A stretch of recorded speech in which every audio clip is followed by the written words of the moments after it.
Punish Netanyahu. That's what Russia has issued now. Welcome to Rams XP's War Report with me, Dhriti Athri, and the war of words, it is getting louder. This time it's coming from the global power. Russia has issued a strong and direct warning to Benjamin Netanyahu. And the message, it's loud and clear. The conflict is crossing dangerous level. This is not just criticism though. This is a signal and it is coming from the global stage.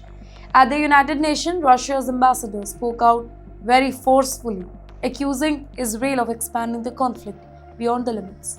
The focus is on military action in Lebanon, basically a front that is quickly becoming more active and more volatile.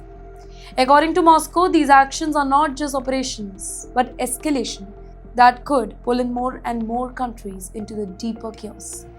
You know, the language that was serious and direct. Russia warned that continued strikes and expansion, it could destabilize not just one country but the entire Middle East.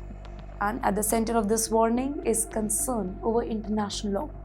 Moscow has accused Israel of undermining the global norms, specifically when it comes to the sovereignty and the protection of civilians, stressing that conflicts cannot be allowed to spiral without any limit.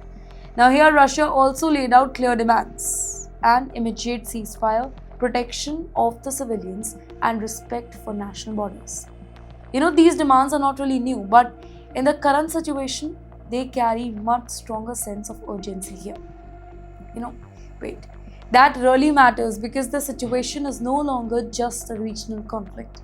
It is turning into a point of tension between the global powers. On one side are countries who are supporting Israel's right to act, and on the other hand, you have voices like Russia warning about escalation and wider consequences.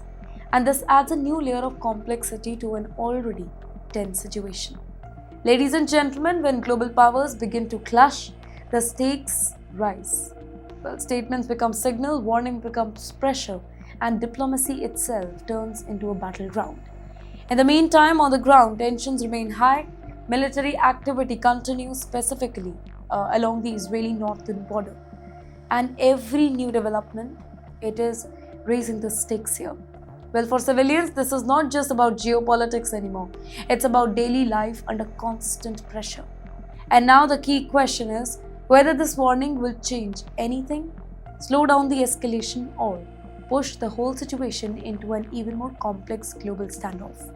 Well, one thing is clear, this is no longer just about Israel and its neighbors.